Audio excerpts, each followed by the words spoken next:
Hi, I'm Andrew Faust. Why did the chicken cross the street? Philosophers are still scratching their heads over that one. But there's a more straightforward question is why did Premier Higgs call an early election?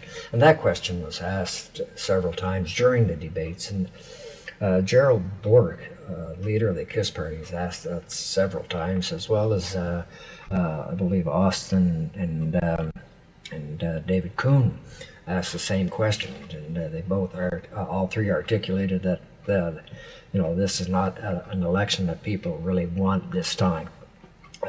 Anyway, so the question was asked to him, and Higgs simply ignored it, refused to answer it. Nope, not answer it. So I guess the way that I think, I always think in terms, I mean, behavior. I like studying behavior in my own and everyone else in society, how there's exchanges, and sometimes I get it right and sometimes I get it wrong. To err is to be human, I guess.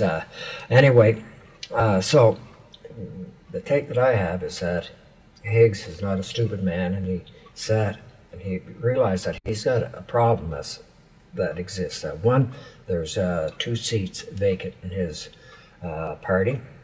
One person went to became an independent. The other one passed away, and then there's an anticipated resignation coming up in October.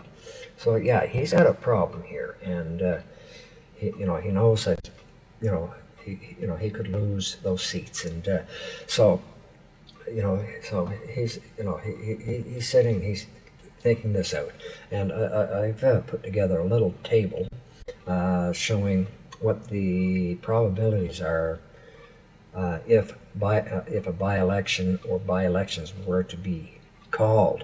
And anyway, I won't let the cat out of the bag. I'll pull it out, and so in the little table here, you see the on the left-hand side of the screen, we've got the parties there, and the columns are the possible outcomes. And I mean, I've kept this relatively simple. It could be made more complicated, but I just wanted to illustrate what would have gone through his mind. And so there's 16 possible outcomes if there were by-elections for those seats. 3 seats is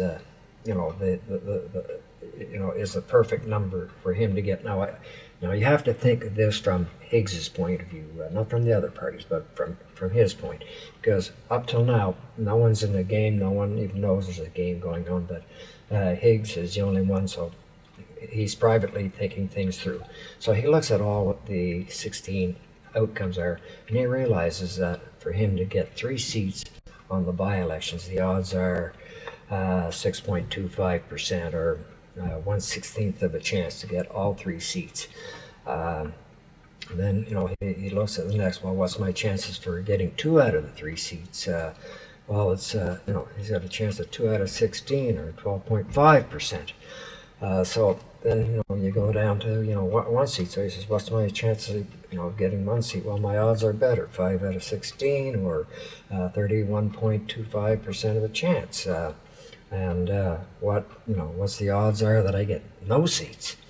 And that's 0, right? And 0's 8 out of 16, or 1/2, or 50% the chance. So he's saying the odds are definitely against me, so I've got to do something here.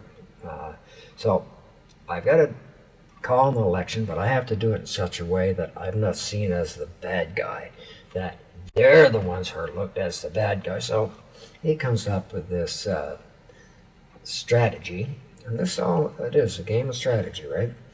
And he says, okay, I'm going to put forth a proposal to the other parties that the likelihood of them accepting it is highly unlikely. So that way there, I can put the blame on them. And that's exactly what he went and did. He put this proposal in front, and it was turned down. I think what the proposal was something to the effect that that he could stay in power, till for another 2 years. It was something ridiculous anyway. Anyway, at least 2 of the parties turned it down. I don't know about People's Alliance, if they turned it down or not. I can't recall. But anyway, you know, it was that kind of ridiculous. He knew ahead of time that it would be turned down, and it played right out through to the way that, you know, he said that it would. And so how it ended up going is that they refused it. So now he comes back and he says, you know, to the people in New Brunswick, who don't want this election. No one wants this election during this pandemic. But anyway, he's played his chess pieces, and so he's now saying to the media, well, you know, guys, I really didn't want to call this election. I know people don't want this election during this crisis or during this pandemic. I know people, that's the last thing that they want right now. And my soul goes out for them. And I put something in front of the other parties. I put a proposal. And if they would have accepted it, I would be calling an election. But they didn't. I don't know why they didn't accept it. They just didn't accept it. Totally unreasonable. They should have accepted it, but they didn't. But because they didn't accept it, they forced me to call an election.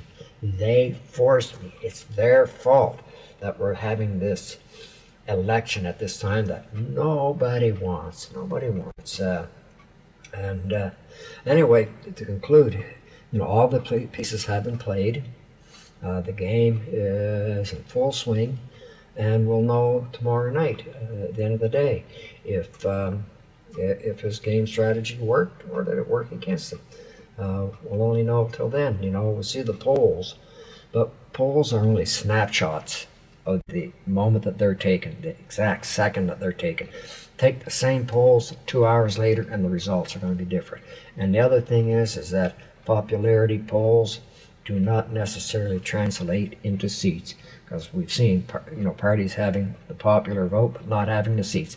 So anyway, I'm going to conclude, and until tomorrow night when we'll know how this game is played out, until next time, take care.